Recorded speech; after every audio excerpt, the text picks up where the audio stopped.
Hey, welcome to Super Social Club. I'm Jeremy. Today, the entire Ardbeg core range. Let's go through it. The 10-year-old bottled at 46% ABV. I paid $55 US for this one. The NO, this is the newest of the range, bottled at 46.6% ABV and $65 US. The Uigeadail, this is bottled at 54.2% and I paid $69 for this one. And the Corryvreckan, bottled at 57.1% ABV and $79 US. I mentioned these all in US dollars because that's where I bought these bottles from. Unfortunately, here in Ontario, the LCBO charges about double for each of these expressions.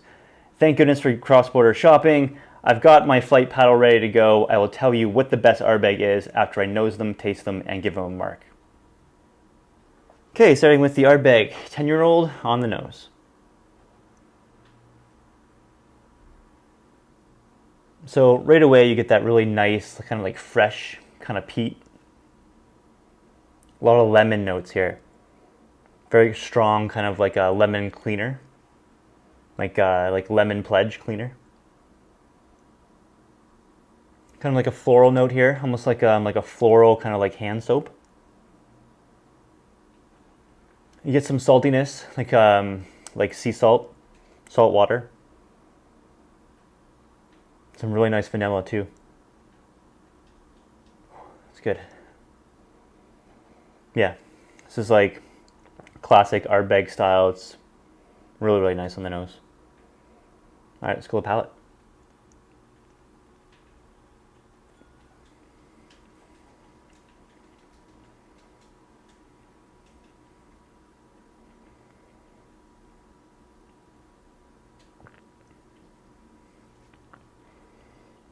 Man, you gotta love Ardbeg. So nice. So right away, earthy kind of style peat there. Some really nice oakiness, kind of like a creamy kind of style oak. Kind of like a dry wood as well. You get tobacco, you get a spiciness like a pepper. If you've had those like York peppermint patties, like the ice cream sandwich kind of bar things, I get that from this. Kind of like a combination of that like sweet with kind of like the peppermint kind of patty. And then you get the lemons again for sure. Finish, nice, long, bold. I mean, people love this whiskey and you can't blame them on this one. It's really, really good.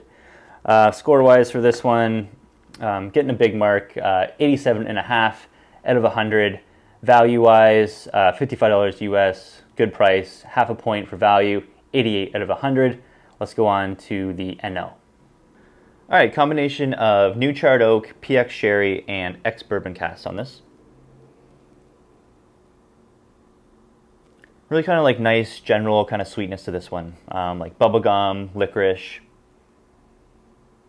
vanilla.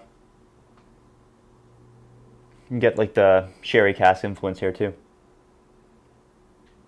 And then you get that like Ardbeg typical like lemon, the lemon cleaner, kind of like chemical kind of lemon smell. The peat on here is a little bit less than you expect. Almost kind of more of like a campfire style peat. That's nice. All right, go palate.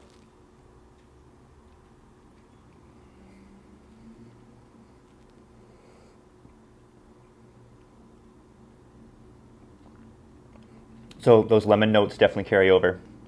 The oakiness, very soft oak, like hickory style wood as well. Fruit, you get a little bit of like an underripe pear.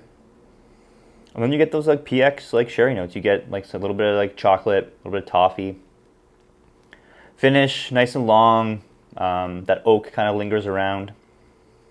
It's good. It's really well balanced, I think. You can kind of pick out the PX sherry, the new charred oak, the ex-bourbon casks, all kind of layered on top of each other. Really good balance. As far as score-wise, I'm thinking I'm going to give this one just a little bit less than a 10-year-old, but still a really good mark, 87 out of 100. Value-wise, I'm going to keep the value at 0 here, which means I think the price is justified, so 87 out of 100 for this. Okay, the Uigeadail on the nose. So this one uses some more sherry cask influence, and you can definitely tell. You kind of get that like classic sherry, dried fruit, like a raisin, a little bit of like a very mild chocolate here as well. And you get this like typical like Ardbeg, like sea salt, sea air. It's almost like when you walk out to a pier and you kind of smell that like fresh air, like the water like hitting the rocks, kind of smells like wet rocks. You kind of get that in a lot of like Islay style whiskeys, since they're kind of right on the ocean, right on the ocean's edge. It's good. It's really good. Vanilla. The peat here is pretty mild for an Ardbeg. It's good though. All right, let's go palate.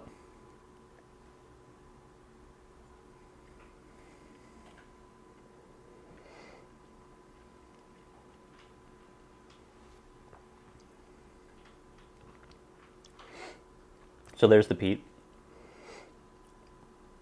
That's really good. So the peat, very, very present on the palate, on the finish. Campfire kind of ashiness to this. You kind of get that like campfire smoke along with that peat, kind of ash as well. You get a really nice spice, pepper kick. You almost get that like smoked meat element to this one as well. All kind of really nicely balanced, all kind of really works well together. Some little bit of sweetness in there, almost like a honey note. Some licorice. Go for one more sip.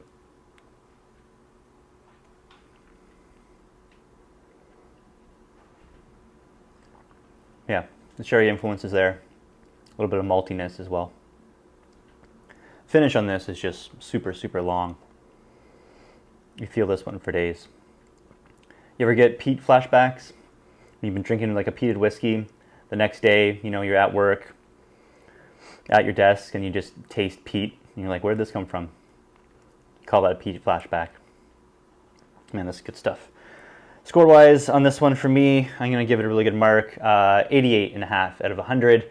Value-wise, good value on this one as well. Another half point. 89 out of 100. Let's go on to the Corryvreckan. All right, on the nose.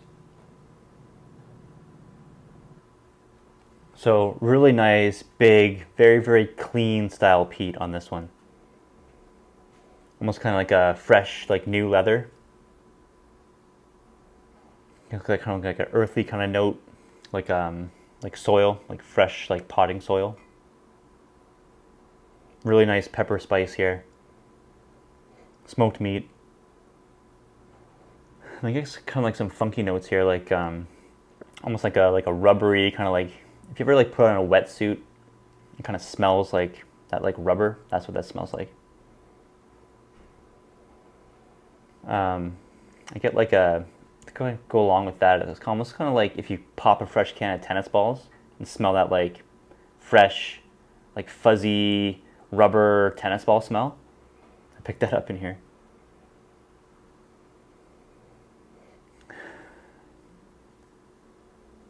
Let's get like paint thinner, almost like shoe polish. But it's not off-putting at all. It's kind of, it works somehow. That note works into this. It's really good. A little bit of lime, like lime juice. Maybe some like some pine notes as well. A lot going on in the nose in this one. But it's balanced. It's complex and balanced. That's really, really good.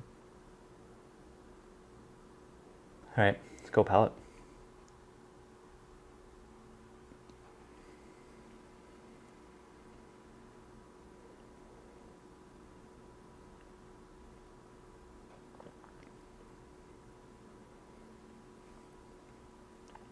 Unbelievably good.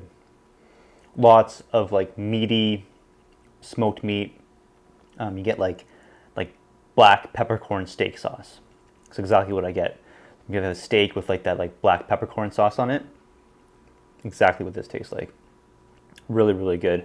Kind of like that Montreal smoked meat as well. There's a really good place in Montreal, and Swami's gonna kill me here. What's it called? I'll put it in the edit.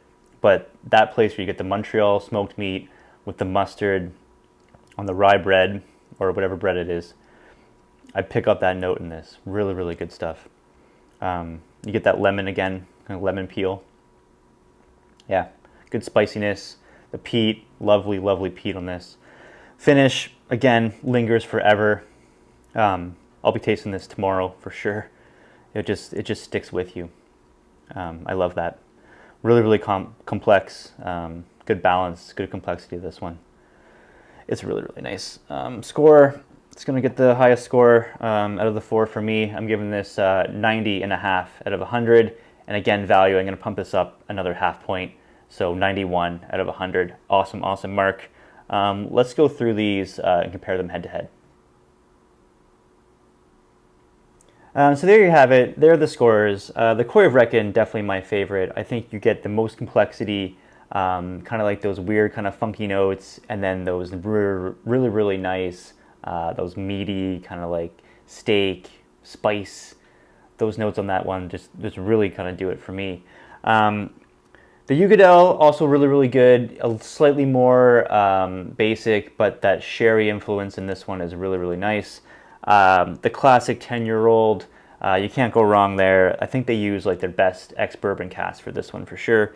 And then the newest one, the NO, also really nice. It's a good kind of like a change up in the line. I feel like you can kind of pick out the different cask types. You can really pick out the new Chardo, you can pick out the PX sherry, you can pick out the ex-bourbon.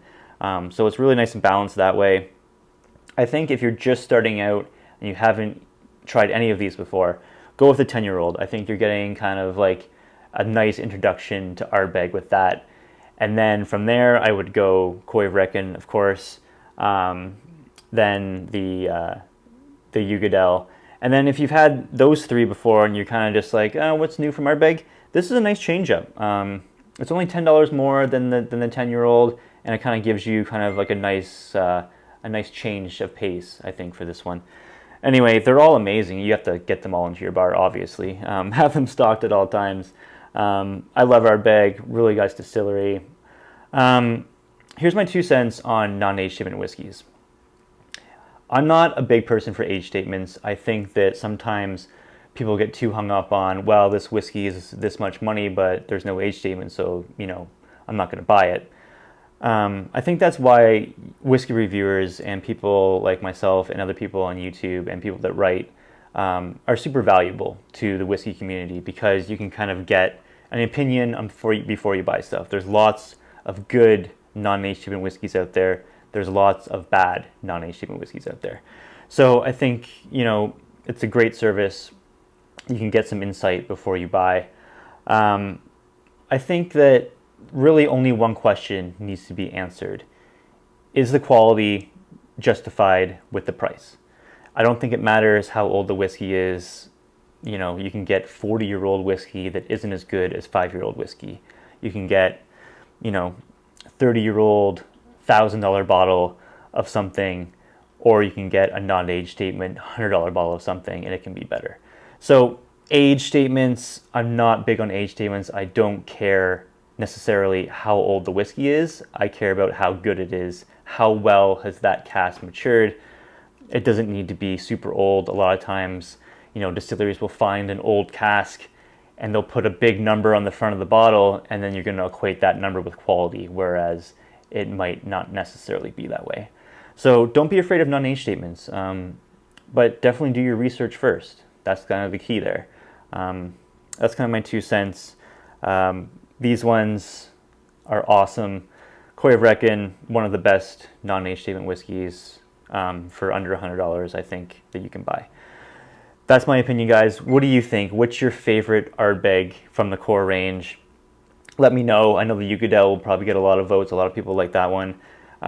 This one I just kind of like a little bit slightly more. Let me know if you agree with me. I appreciate the comments as always, guys. Have a good one. Cheers.